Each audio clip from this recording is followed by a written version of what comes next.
Buenas tardes, ¿cómo están todos ustedes? Espero que estén ustedes bien en sus hogares, con buena salud. Y bueno, vamos a hacer esta clase de recuperación. Vamos a hacer primero una parte de la clase, cerramos la clase con la evaluación escrita uno. Ya lo tengo publicado en UniVirtual, así que van a tener que darle en UniVirtual.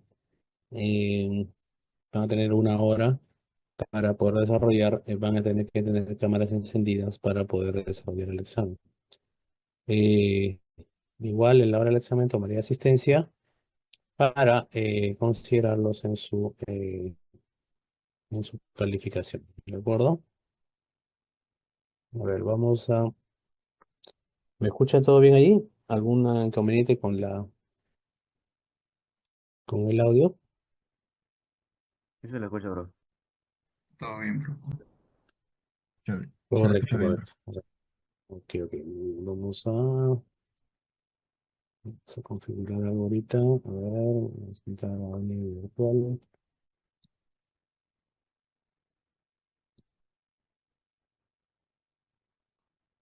Muy bien.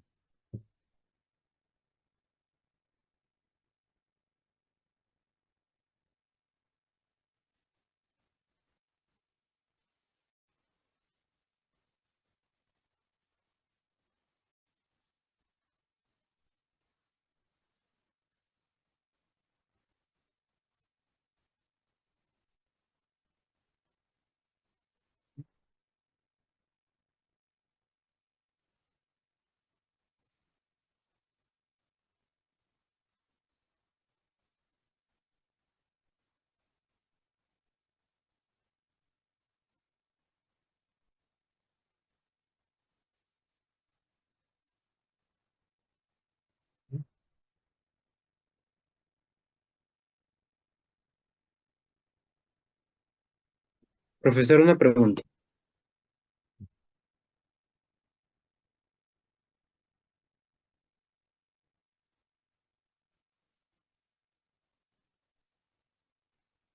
Pregunta.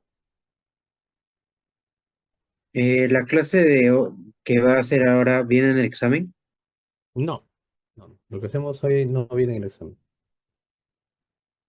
Gracias. Ok.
Mm, a ver, ok.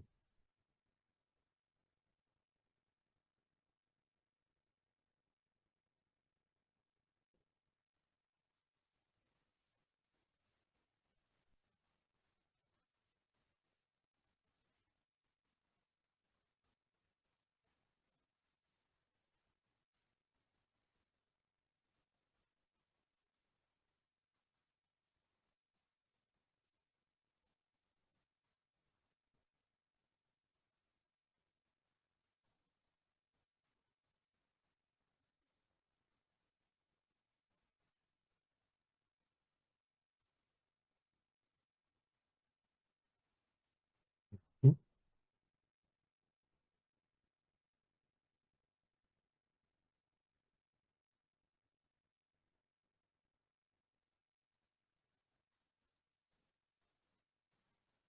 Una pregunta, ¿está el delegado? Delegado. Delegado o subdelegado.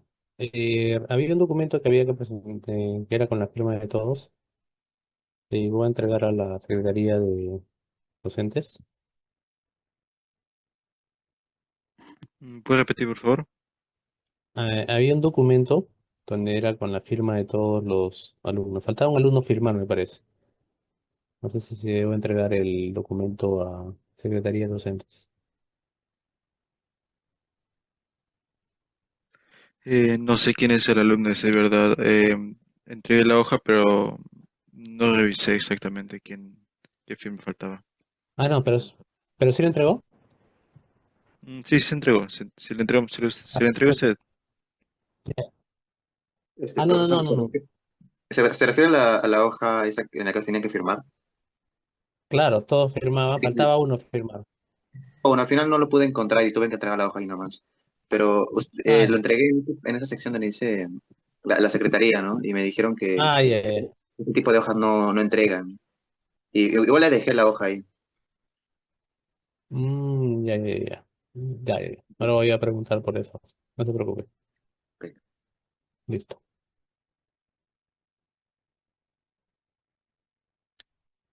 Lo que pasa es que eso me permite cambiar acá en el horario para asistencia. Entonces voy a tener que tomar asistencia igual. Voy a ver si muevo la asistencia. 9 al 12. Está programado. Al 12. Ujú. 12 sería de las 16:17. Ujú. A ver.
Muy bien.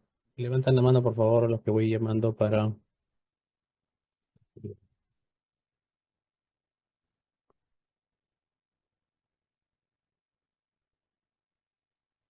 Cámara encendida, por favor. ¿Está Aguilar? ¿No hay cámara, señor Aguilar? Un momento, profesor, puedo conectarlo ahorita. Enciende para el examen. Aliaga. Volverá a tomar la asistencia Presente. para el... A ver, a ver, a ver, a ver.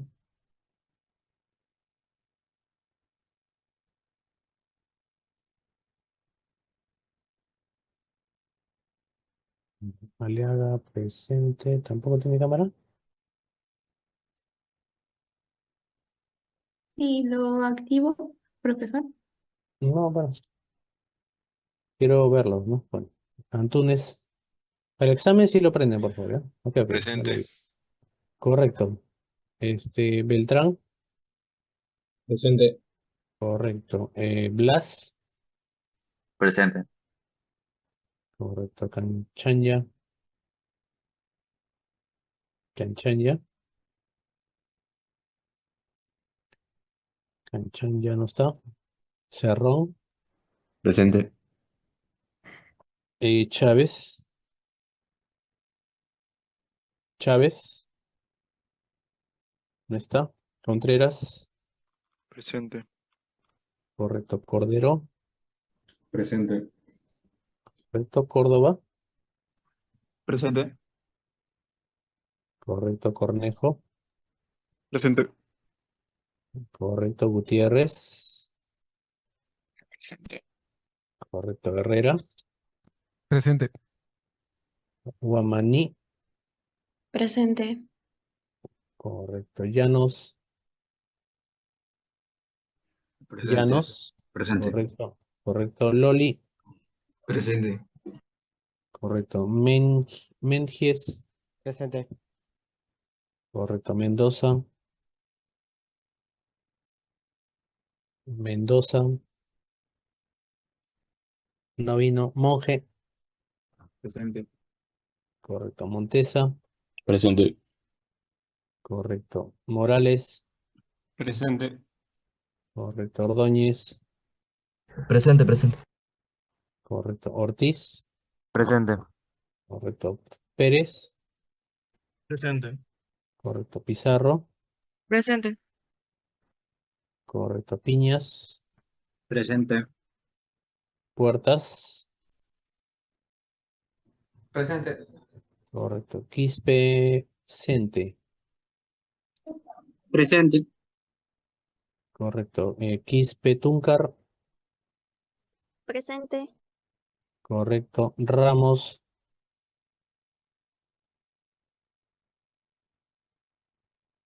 Ramos. No vino. Ríquez.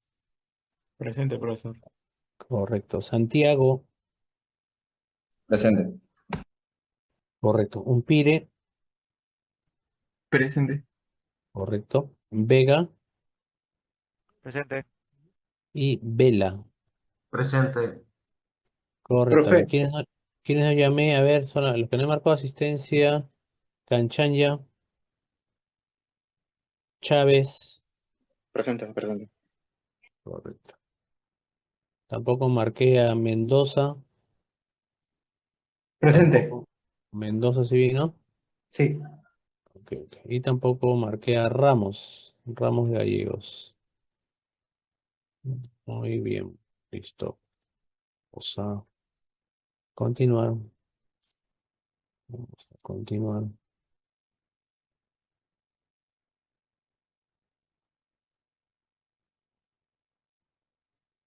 A continuar. A ver, a ver cómo están las sesiones. Sesión 3, sesión 4. Vamos a hablar un poco de compiladores. Muy bien, semana 4, compiladores. Ujú.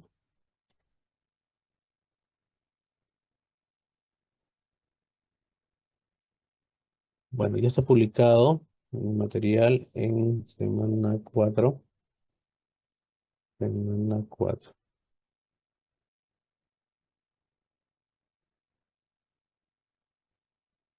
Ujú.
Está demorando.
Es un compilador. Vamos a hablar entonces sobre compilador. Vamos a hablar un poquito sobre compiladores. Estoy compartiendo con audio, ¿no? Hablaremos un poquito sobre compiladores.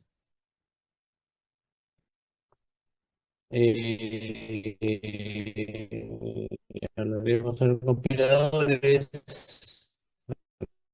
Unos pasos que se realizan para llegar desde la instrucción que se le brinda al computador hasta el programa, ¿no? Al lenguaje de programación. Bueno, hablaremos un poquito primero, un momento para escucharlos.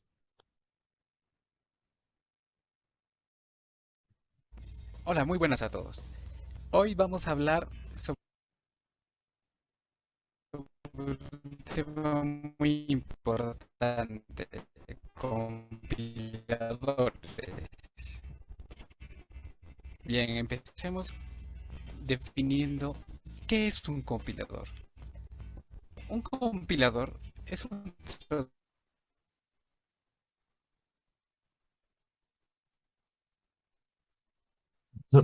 Creo que su internet no está bien porque lo escuchamos lagueado y el video lo está retrasado. Bueno, ahora vamos a ver la historia de los compiladores. Empezamos por 1946. Se desarrolla el primer ordenador digital.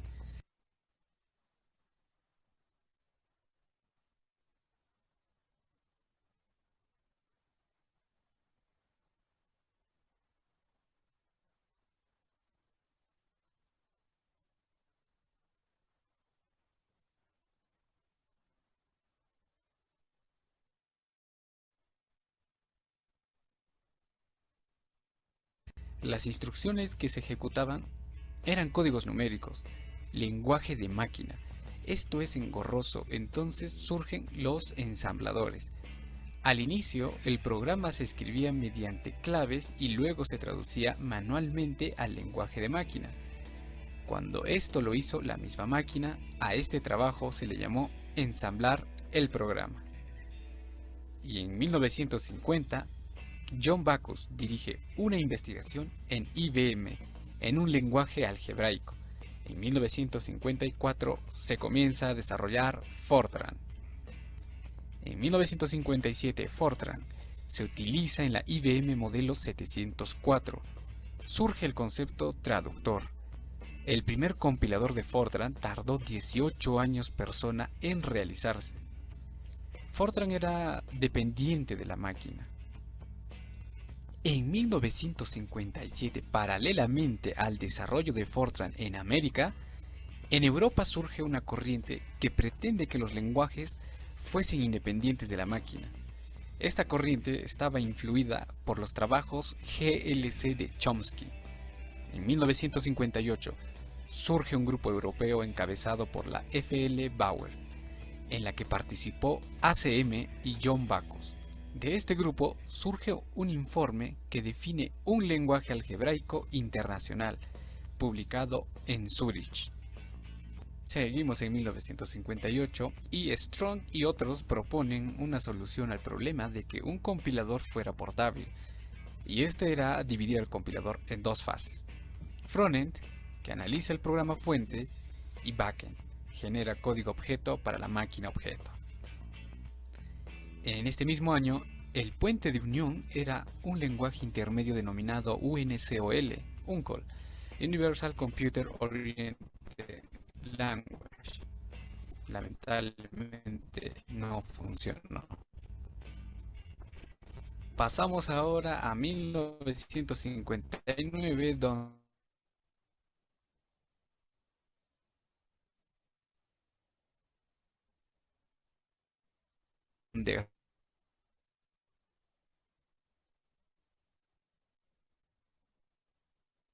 Rabin y Scott proponen el empleo de autómatas finitos deterministas y autómatas finitos no deterministas. Esto para el reconocimiento lexicográfico de los lenguajes. En ese mismo año, Sheridan describe un método de parsing de Fortran para introducir paréntesis en una expresión. Pasamos a 1960, donde Floyd más adelante introduce la técnica de precedencia de operadores y uso de funciones de precedencia.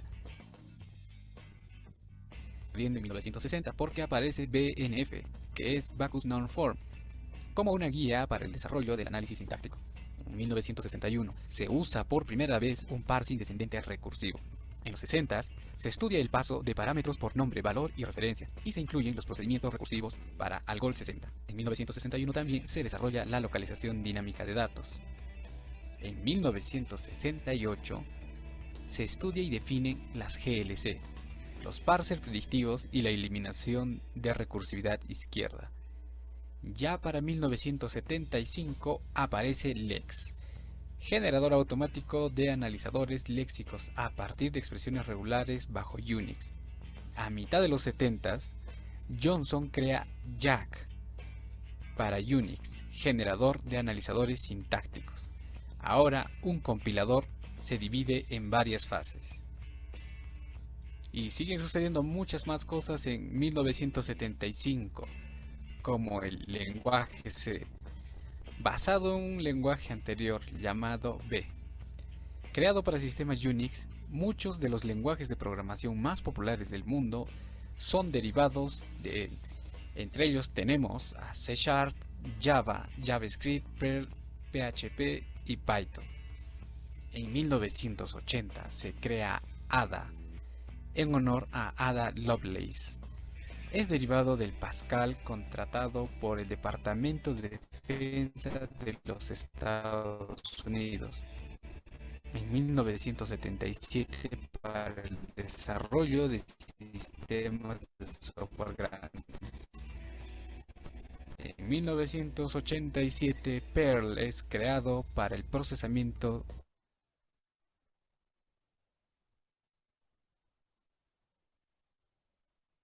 de informes en sistemas Unix. Hoy en día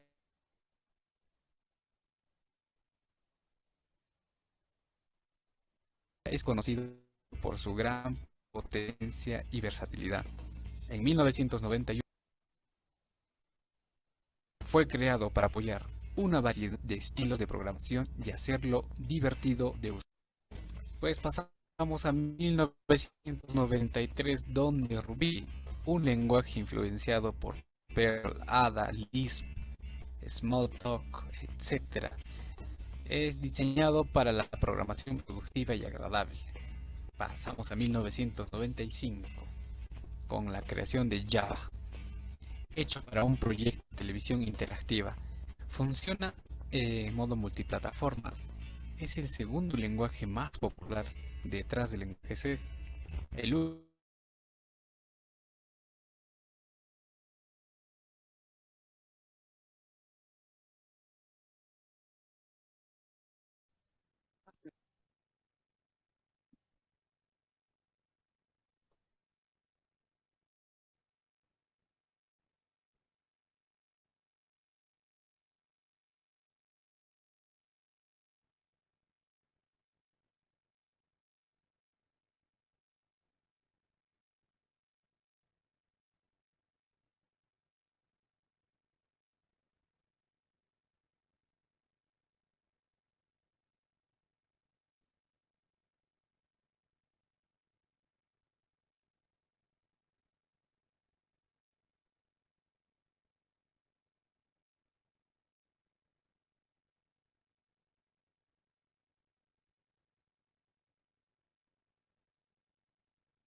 Muy bien.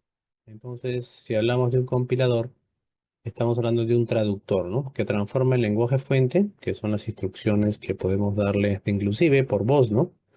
En un lenguaje objeto, lenguaje máquina. Dice, la compilación también se puede dar de un lenguaje de alto nivel a un lenguaje de bajo nivel ensamblador, ¿no? Entonces, es un intérprete, ¿no? Que nos permite llegar hasta el procesador. Por lo tanto, el lenguaje objeto es directamente ejecutable por la computadora u otro programa como una máquina virtual. El compilador del lenguaje C, el compilador del lenguaje C, por ejemplo, transforma las instrucciones escritas en código fuente, ¿no? En lenguaje máquina, ¿no? Nosotros cuando hacemos un código de una manera bastante sencilla porque esto lo escribimos en inglés, ¿no? Escribimos algunas instrucciones, pero eso el compilador se encarga de traducirlo al lenguaje máquina o lenguaje objeto, ¿no? Y por ejemplo, el compilador de Java convierte el código Java fuente en bytecodes, objeto, ¿no? Que son ejecutados por la máquina virtual de Java. Entonces, normalmente nosotros le vamos a dar, si este es un lenguaje, por ejemplo, este código, y tendremos acá un traductor, que es un compilador que lo lleva al lenguaje objeto, ¿no? Entonces, esto es el objetivo del compilador. Si no hubiera compilador, no habría forma de llegar hasta el procesador a que pueda ejecutar todas las instrucciones que le demos en un lenguaje de programación. Entonces, para llegar desde el lenguaje fuente hasta el procesador, tiene que pasar por todos estos pasos, ¿no? El análisis léxico, el de sintaxis, el análisis semántico, ¿de acuerdo? Generación de código intermedio, optimización de código y generación del código final. Entonces, todos estos son los pasos que tiene que hacer para llegar hasta el procesador. Por lo tanto, el análisis léxico es el primero, los pasos, y en esta fase el compilador escanea el código fuente y agrupa los caracteres en tokens significativos, ¿no? Se identifican las unidades léxicas como palabras reservadas, identificadores y operadores, ¿no? Los comentarios signados. Por ejemplo, esta línea de código al valor de X se le asigna Y más 10, ¿no? Por lo tanto, los tokens son el identificador, la operación de asignación, el identificador Y en la operación de edición y una constante 10. Entonces, aquí en análisis léxico se identifican esas unidades léxicas como inclusive palabras reservadas, ¿no? Lo que sigue es el análisis sintaxis. Esta fase determina si el código sigue la estructura gramatical del lenguaje. Se construye un árbol de análisis sintáctico, ¿no? Basado en las reglas del lenguaje, ¿no? Verifica si las expresiones son sintácticamente correctas, ¿de acuerdo? Entonces, hay ascendente y descendente, más o menos para ver si hay una relación, por ejemplo, A más B por C, o por ejemplo, A más B por C. Entonces, tiene toda una estructura de esquema de árboles ascendentes o descendentes. Son técnicas que se utilizan para el análisis de sintaxis, ¿no? O sea, que se entienda qué operación se quiere realizar, ¿de acuerdo? ¿Qué operación se quiere realizar?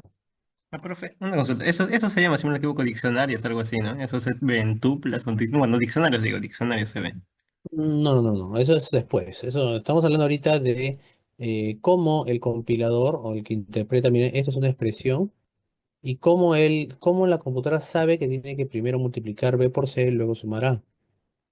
O cómo sabe, por ejemplo, en este caso, el compilador que primero debe sumar A más B y luego multiplicarlo por C.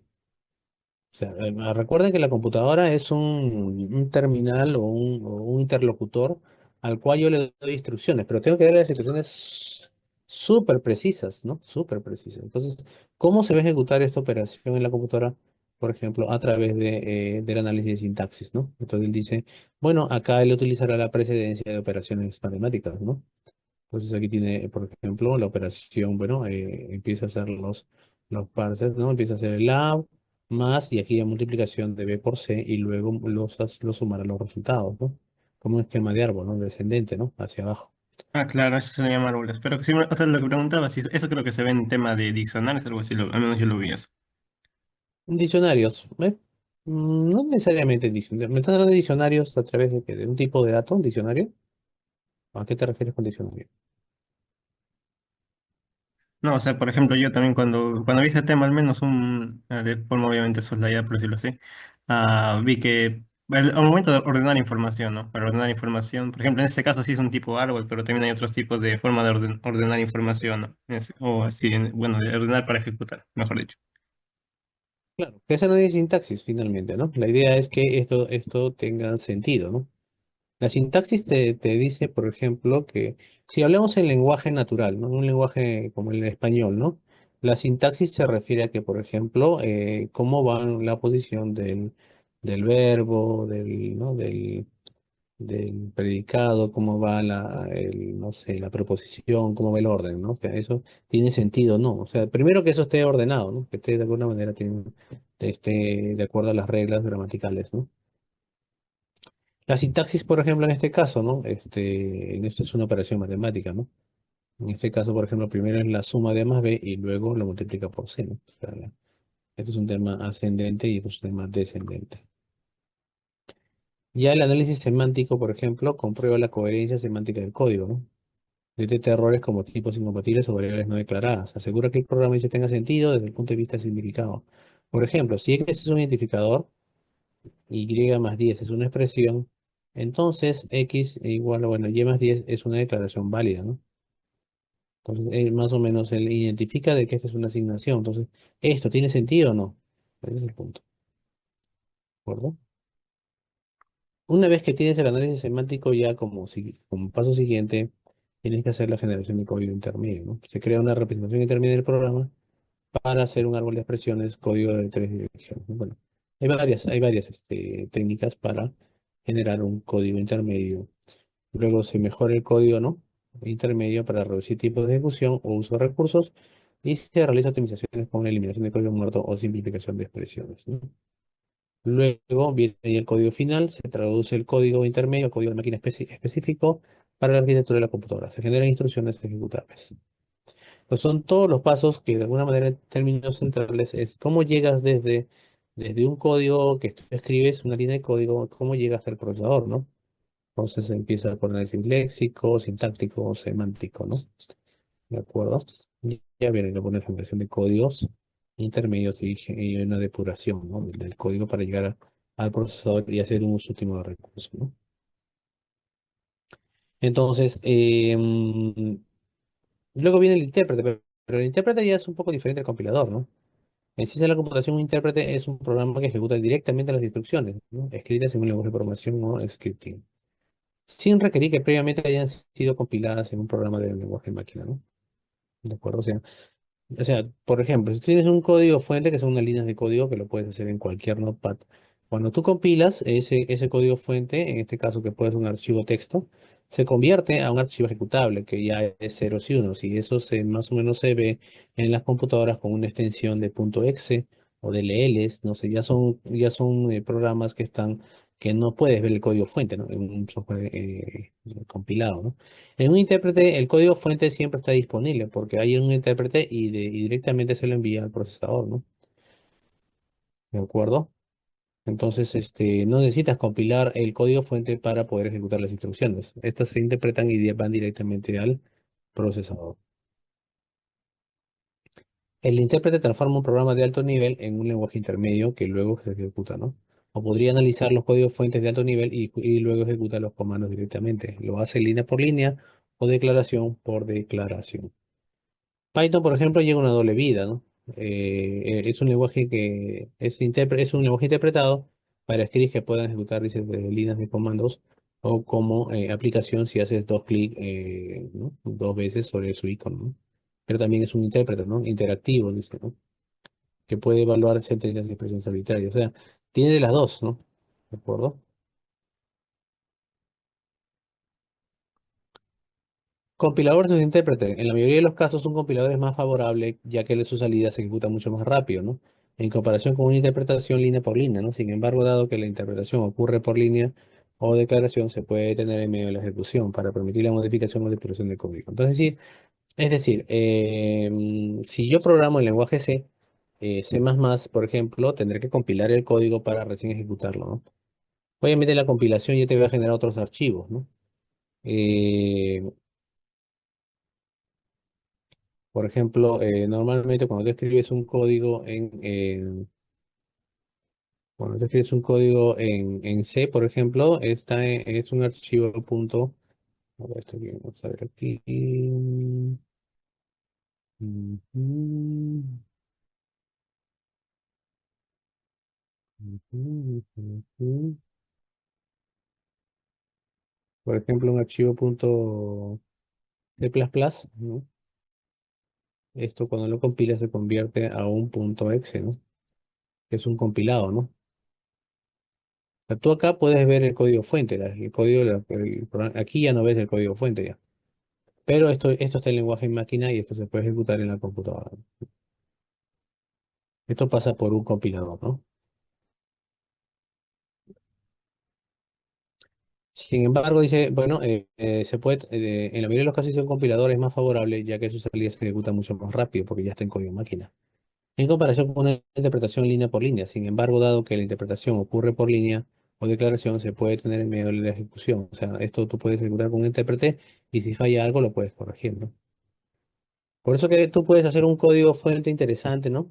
Pero, por ejemplo, tú puedes compilar para Android.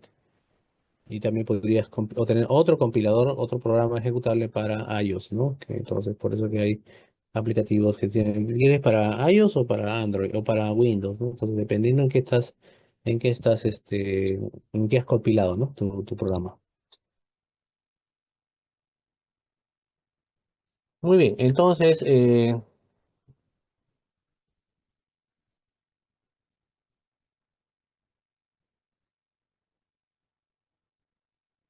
ambos tienen sus ventajas y desventajas y no son mutuamente excluyentes. Esto significa que pueden usarse en conjunto, ya que en la mayoría de los entornos de desarrollo integrados emplean tanto la compilación como la traducción para algunos lenguajes de alto nivel. Entonces, el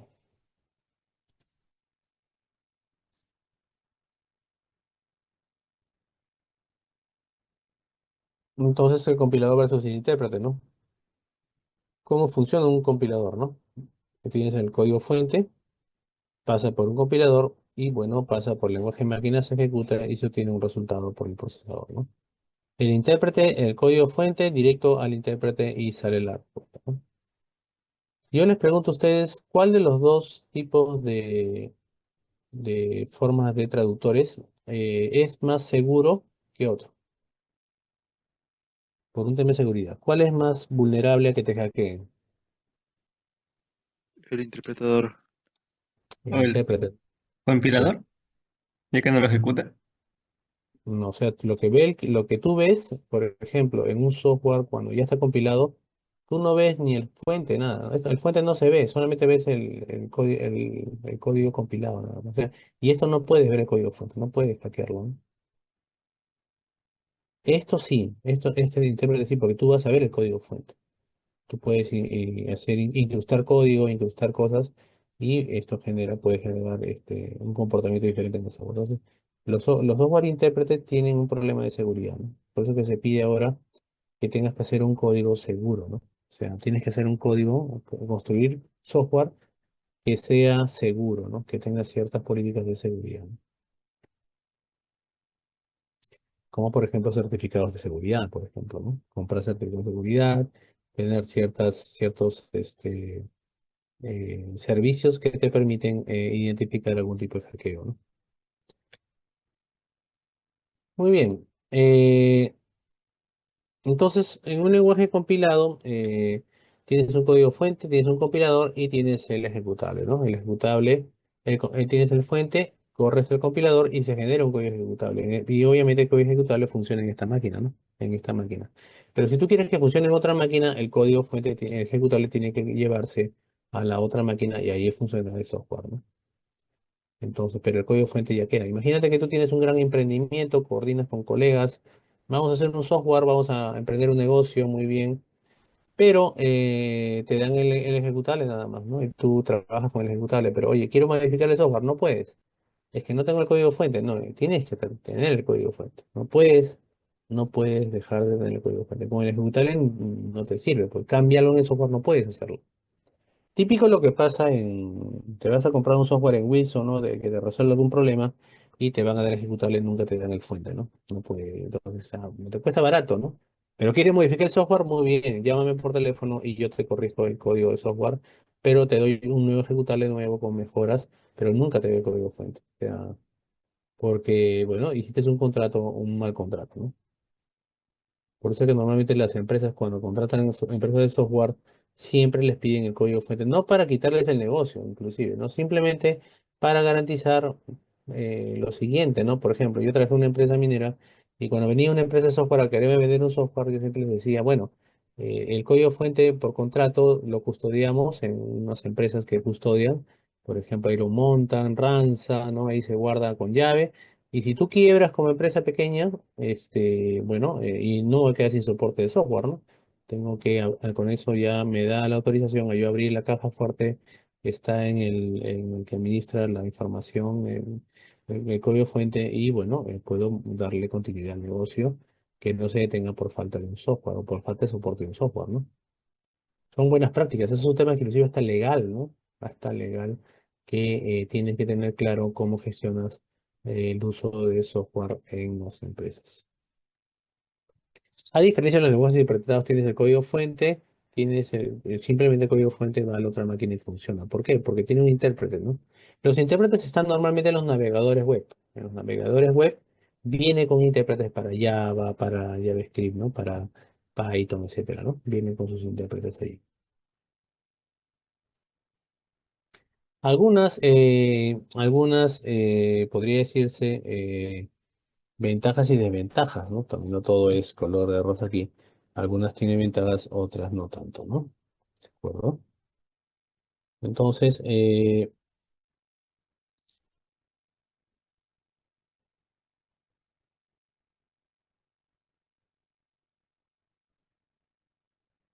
intérprete, por ejemplo, ventajas se son preparados para ejecutarse. La única, cuando el compilado se hace el compilado, de alguna manera se ajusta a la arquitectura del hardware, ¿no? El compilado, tú tienes un software, lo compilas en una arquitectura de Intel y funciona muy bien, ¿no? Pero si no te va a funcionar en otro tipo de arquitecturas, ¿no? RISC-6000, otro tipo de arquitecturas no funciona. Ese es el problema, que no son multiplataformas cuando los compilas, ¿no? Entonces, o por ejemplo, lo compilas en un Android, claro, tendrías que luego compilar en iOS, ¿no? Entonces, para generar ejecutables en distintos ambientes, ¿no? Distintas arquitecturas, ¿no? ¿De acuerdo? Para el caso de los interpretados, la ventaja es que son multiplataformas, ¿no? Porque se requiere que la plataforma donde se ejecute el programa tenga el intérprete en su navegador, ¿no? Los compilados usualmente son más rápidos porque, claro, está en código fuente, está prácticamente ya para simplemente las instrucciones van directo al procesador, ¿no? Poco flexibles porque para cambiarlos tienes que modificar el código fuente, tienes que compilar y tienes que volver a generar el nuevo ejecutable, ¿no? Los interpretados son más sencillos de probar porque tú puedes ejecutar y te sale el error en el qué línea está el problema, ¿no? A menudo son más lentos porque tienen que pasar primero por el intérprete y luego llegar al procesador. El código fuente es inaccesible si no puedes acceder al código fuente desde el ejecutable, ¿no? Se requiere un paso extra para poder, bueno, ventaja dice el código fuente es inaccesible, este es bueno porque no va a hackearse. La desventaja es que se requiere un paso extra para poderlo generar el nuevo, entrar al código fuente, no es posible, ¿no? Simplemente tendrías que tener acceso al código fuente que no se dispone fácilmente, ¿no? Interpretado, por ejemplo, los errores se detectan más fácilmente y el código fuente es público. Ese es el gran problema. Entonces, normalmente alguien que te vende un software con interpretado, bueno, tienes que tener registrado tu derecho de autor, ¿no? En el copy, registra porque, bueno, simplemente vas a ser sujeto eh, de que te copien el código, ¿no? Normalmente siempre hay buenas bromas con esto, ¿no? Donde alguien dice, oye, te he robado tu código para hacer mi software, ¿no? Y bueno, el que dice que le ha robado, bueno, le has robado a ChatGPT, ¿no? A la inteligencia artificial, ¿no? Porque esto lo he generado desde ahí, ¿no? Posible también, ¿no? Obviamente, pues tienes que ser muy inteligente en organizar bien tu código. No necesariamente porque te genera la inteligencia artificial es lo más óptimo, pero puede ayudar, ¿no? Ayuda mucho, ¿no? Lenguaje de programación. Sobre el lenguaje de programación, ¿qué es un programa? Por lo tanto, un programa de computadora es un conjunto de instrucciones que cumplen una finalidad concreta, ¿no? ¿De acuerdo? Por lo tanto, por ejemplo, hay programas para diseñar vehículos, por ejemplo, ¿no? O por ejemplo para juegos también, ¿no? Hay toda una técnica para desarrollar eh, juegos o también software de gestión empresarial, ¿no? Por lo tanto, en informática, un lenguaje de programación es un programa destinado a la construcción de otros programas informáticos, ¿no? Su nombre se debe a que comprende un lenguaje formal diseñado para organizar algoritmos. ¿Y qué cosas son algoritmos? Una secuencia de pasos para resolver un problema, ¿no? Y procesos lógicos, dice, ¿no? Que luego serán ejecutados por un ordenador o sistema informático. Estos lenguajes permiten controlar el comportamiento físico, lógico y la comunicación con el usuario humano. Los lenguajes de programación están compuestos por símbolos y reglas sintácticas y semánticas, ¿no? A través de instrucciones y relaciones lógicas se construye el código fuente de una aplicación o software específico, ¿no? Además, estos lenguajes permiten un trabajo en conjunto y coordinado de diversos programadores o arquitectos de software, ¿no? Bueno, hay una serie de arquitectura, bueno, hay servicios como el GitHub o también puede ser programación de manera conjunta, ¿no? Pero para eso ya ustedes van a conocer más adelante lo que se llama programación por servicios o, por ejemplo, alguien hace una parte del software, otro hace otra parte del software, otro hace otra parte del software y tendrías que tener servicios entre ellos, ¿no? Que consuman servicios, ¿no? Que es parte de todo el software, ¿no? Eso ya es modularidad, ¿no? La modularidad del software. Muy bien. Lenguaje de programación hay muchos, ¿ah? Muchísimos, muchísimos, ¿no? Pero hay... Este ranking va cambiando, ¿no? Este ranking va cambiando. Pero bueno, Python es muy usado por lo práctico que es sencillo, C, Java, C++, Sharp, Visual Basic, etcétera. Nosotros vamos a trabajar con C++. Algunos tipos de lenguaje de programación, entonces, va a depender de qué tan lejos estás del procesador, ¿no? ¿De acuerdo? Por lo tanto, hay lenguajes de bajo nivel, alto nivel y nivel medio, ¿no? Los de bajo nivel diseñados para un hardware específico, no son portables a otros computadores. Por ejemplo, en una computadora, en la placa tiene un software que es CMOS, ¿no? Un software que administra recursos básicos del hardware, ¿no? Lenguajes de alto nivel, más universales, pueden emplearse en diversos tipos de sistemas. Y lenguajes de nivel medio se ubican entre los dos anteriores, ¿no? Permitiendo operaciones de alto nivel y gestión de local de la arquitectura del sistema. Profe, bueno, ahí yo tengo una consulta. En este caso creo que si me equivoco, sé si es lenguaje de nivel medio, ¿no? Ya que también he visto que se lo escriben con un ensamblador un poco. Sí, claro, claro. Y tiene un riesgo, ¿no? Bueno, no sé si han visto la noticia que en Estados Unidos, Estados Unidos han prohibido el lenguaje C, ¿no? C++, ¿no? ¿Vieron esa noticia? No, no sé. ¿No vieron eso? Bueno, en mi caso yo no. Mm,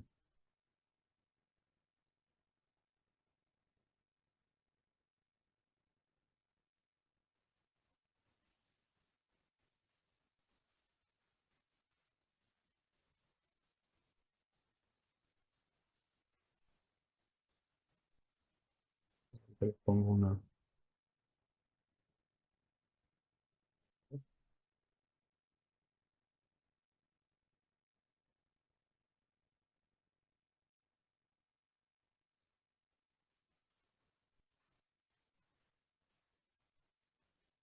Dice acá, la Casa Blanca pidió a la industria que dejaran de usar C y C++ y están de acuerdo con Google en el lenguaje que debe sustituir. Ujú. Experimentar el resto de la industria de software, un conflicto similar al del sistema operativo libre. Dice, en el último mes, esto ha sido cuando publicado. No quedó, no ha pasado gracias esto. En 2025, 28 de febrero. En el último mes, coincidiendo con el retorno de Donald Trump, la Casa Blanca ha dado un giro en muchas de sus políticas de los últimos 4 años. Pero hay una relativamente en el ámbito tecnológico, de la que no hemos oído por ahora que tengan intención de rectificar. Hablamos del muy comentado llamamiento a la industria tecnológica para abandonar el uso de los históricos lenguajes de programación C y C++, en favor de los nuevos lenguajes seguros. Nuevos lenguajes seguros. El documento publicado por la Administración de Seguridad Cibernética y de Infraestructura de los Estados Unidos, CISA, hace ya más de un año no concretaba a qué lenguaje seguro se refería, con una única excepción. A título de ejemplo, el popular pero cada vez más polémico, Rust, ¿no? Es otro lenguaje. La joven estrella contra la vieja guardia. Desde su creación, 6 han sido los pilares de la industria de software, formándose la base de sistemas operativos, así como de infraestructura crítica y aplicaciones de alto rendimiento. Es decir, el software que el usuario doméstico nunca llegará a utilizar, pero cuyas vulnerabilidades sí terminará sufriendo. Sin embargo, su flexibilidad y potencia han venido acompañadas de una serie de riesgos de seguridad difíciles de mitigar, especialmente lo que se respecta a errores de gestión de la memoria, como desbordamientos de buffer y uso de memoria después de la liberación. Por otro lado, de su creación en 2010, el lenguaje se data en 1972, ¿no? Rust ha ganado notoriedad, este software, ¿no? Por su capacidad para hacer seguridad en la gestión de memoria sin sacrificar el rendimiento. Diseñado en sus inicios con un enfoque en la seguridad y la concurrencia, Rust utiliza un mecanismo que previene errores comunes de memoria en tiempo de compilación, eliminando así una gran cantidad de vulnerabilidades explorables, ¿no? Grandes corporaciones tecnológicas como Microsoft, Google, Amazon llevan ya un tiempo experimentando con Rust en diversos proyectos y reconocen haber experimentado mejoras significativas en seguridad y estabilidad. Incluso el equipo desarrollador del kernel de Linux, que es el corazón del sistema operativo Linux, comenzó hace un tiempo a integrar soporte para Rust, ¿no? De manera experimental, lo que hizo que muchos se lanzasen a anunciar un cambio de paradigma en la producción de bajo nivel. Un anuncio algo apresurado, viendo que lo que ha pasado después. Linux, solo la punta del iceberg del futuro de la industria. Decía Antonio Gramsci, que las crisis políticas consisten en que lo viejo está muriendo y lo nuevo no termina de nacer. Sobre las verdades científicas decía que no triunfan convenciendo a sus oponentes y haciéndoles ver la luz y no esperando a que mueran, ¿no? Ya que llegue una nueva generación favorable a la nueva verdad. Bueno, dice, pues con Linux está pasando un poco eso, aunque nominalmente hay en marcha un celebrado proyecto para integrar soporte para Rust, ¿no? Dentro de la comunidad de desarrolladores ha surgido una división entre los entusiastas, pero minoritarios defensores de Rust y los tradicionalistas que consideran que ese sigue siendo la mejor opción para el núcleo del sistema operativo.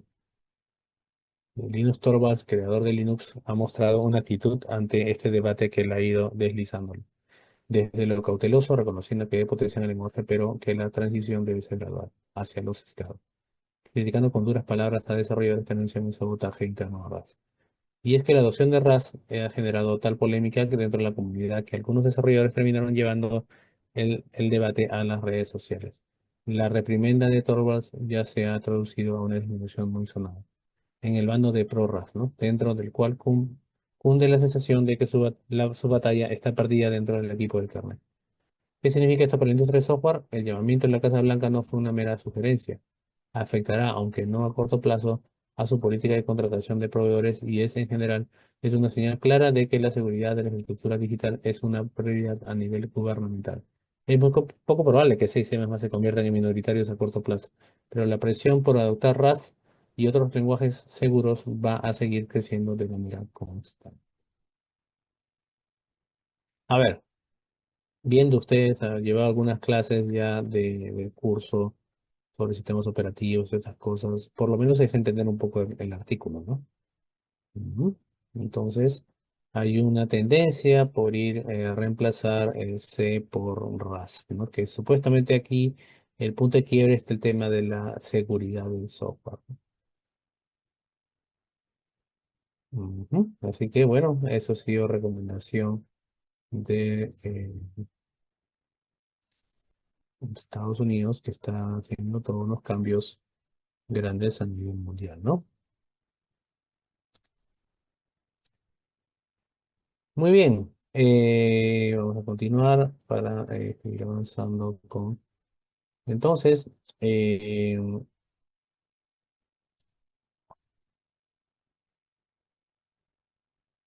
tenemos los lenguajes de alto nivel, ¿no? Bueno, que en el que está eh, Python, por ejemplo, ¿no?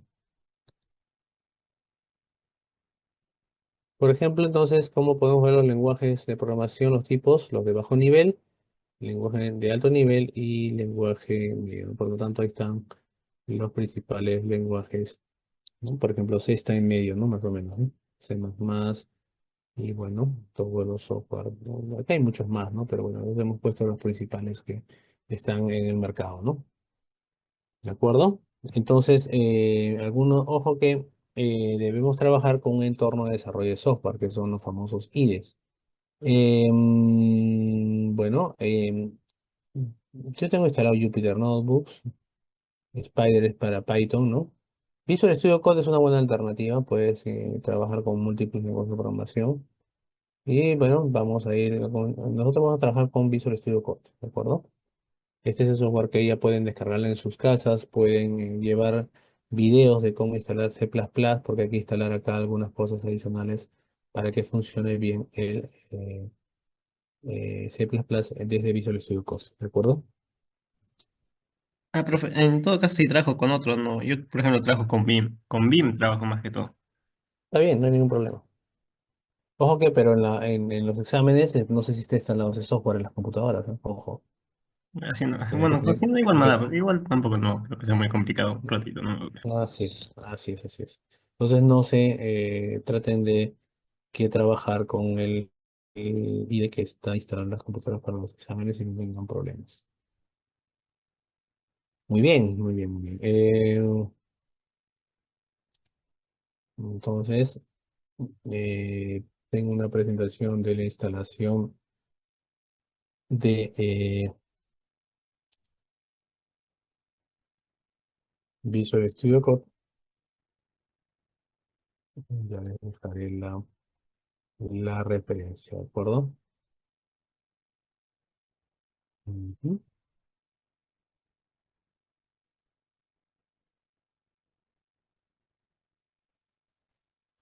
Muy bien, muy bien. Entonces, estamos listos ya para su examen.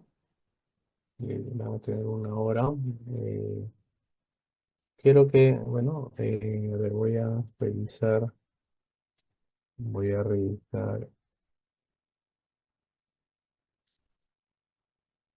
a ver, voy a volver a llamar a asistencia para la siguiente parte. Como que van a estar, ojo que si alguien no está en la asistencia y ha hecho el examen, no tiene nota, ¿de acuerdo?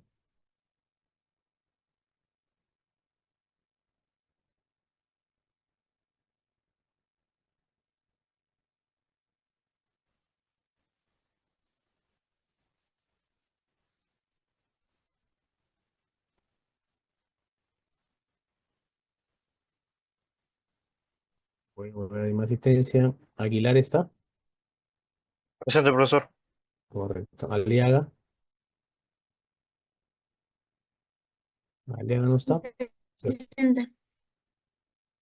Ya. Antunes, Presente. correcto. Beltrán, Presente. correcto. Blas, Presente. Canchanya, Presente, profesor. correcto. Cerrón, Presente, profesor. correcto. Chávez, Presente, profesor. correcto. Contreras, Presente, profesor. correcto. Cordero, Presente, profesor. correcto. Córdoba, Presente, profesor. correcto. Cornejo, Presente. correcto. Gutiérrez, Presente. correcto. Herrera, Presente. correcto. Guamaní,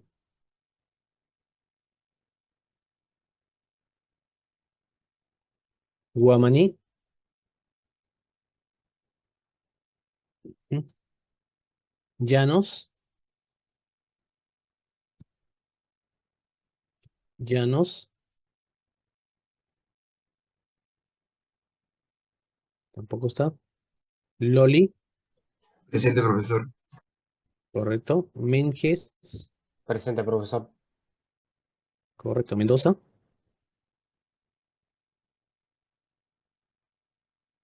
Presente, Mendoza, profesor. correcto. Presente. Correcto. Monje, Presente, maestro. correcto. Montesa, Presente. correcto. Morales, Presente. correcto. Ordóñez,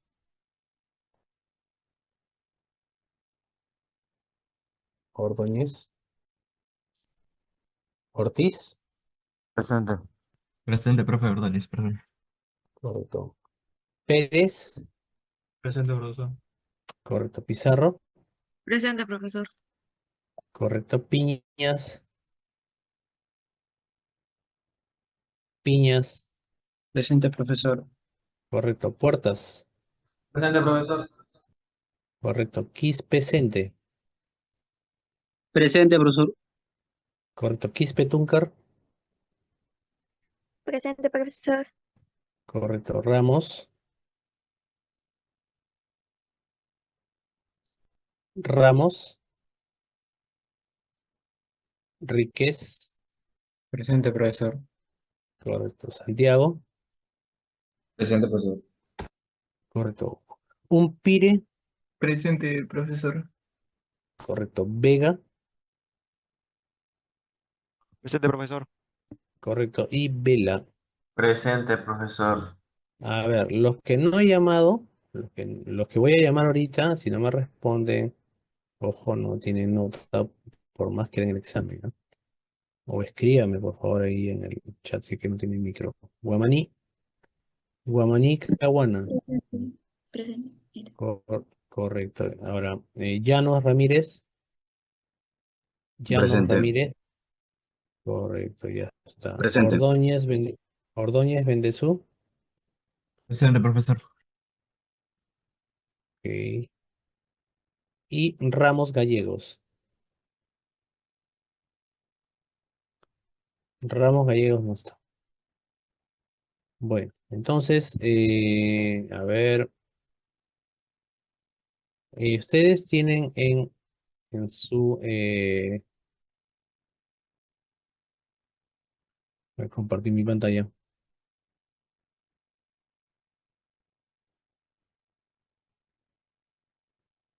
A ver, ustedes tienen en, en su curso, tienen aquí evaluación y tareas, ¿de acuerdo? Están las semanas, ya les publiqué la semana 4 también. Bien, en general, y aquí tienen evaluaciones y tareas, aquí tienen la PC1, ¿de acuerdo? Entonces, sobre esa PC1, ustedes le van a dar clic, ¿de acuerdo? Y voy a colocarles aquí para que puedan ingresar y van a tener exactamente 1 hora para desarrollar los ejercicios. Mm, ya.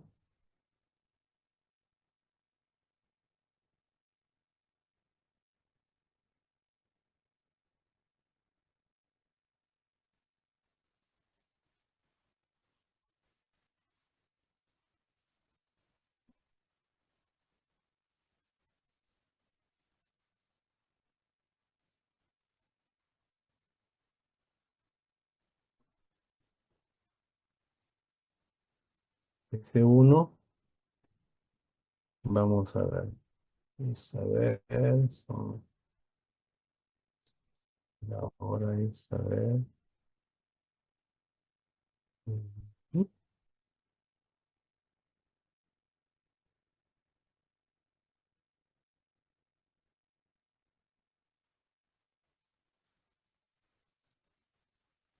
¿Y ¿Alguien ha intentado ya ingresar?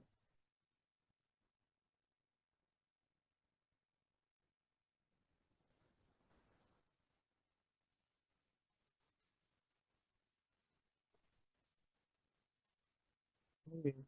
A ver, ya está abierto. Solamente que tiene me parece que tiene una contraseña, ¿de acuerdo?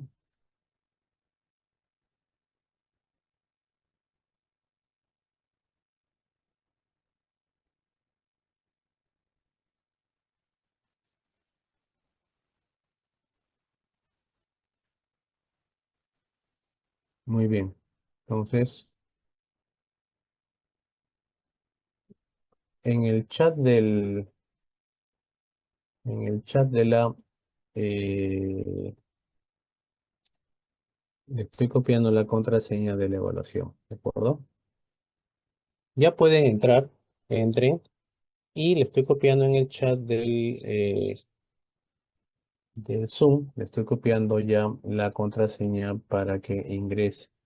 Van a tener 1 hora para desarrollar los ejercicios, ¿de acuerdo? Eh, eh, Pueden iniciar su evaluación. Por favor, cámaras encendidas, si no, no se va a considerar en su nota, ¿ok? Voy a dejar de compartir. Necesito sus cámaras encendidas. Voy a hacer seguimiento a los que no tengan cámara encendida. Van a tener 1 hora para poder desarrollar sus casos. No hay nada para marcar, todo es para escribir. Tengan buena capacidad de síntesis para escribir las preguntas que se les está formulando, ¿sí? Todas las preguntas son teóricas, no les estoy pidiendo ningún tipo de cálculo matemático ni nada. Solamente coloquen de acuerdo a su criterio las preguntas, respóndelas de manera concreta, concisa, ¿sí? Muy bien, entonces ya les tomé asistencia, así que terminado su evaluación, se pueden retirar sin ningún inconveniente. Ya nos vemos el próximo viernes, ¿no? Delegado, ¿la próxima semana no hay problema con el día viernes?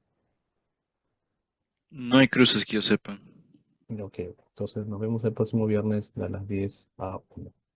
Que les vaya muy bien. Yo voy a estar monitoreando acá sus cámaras encendidas para cualquier pregunta, ¿sí?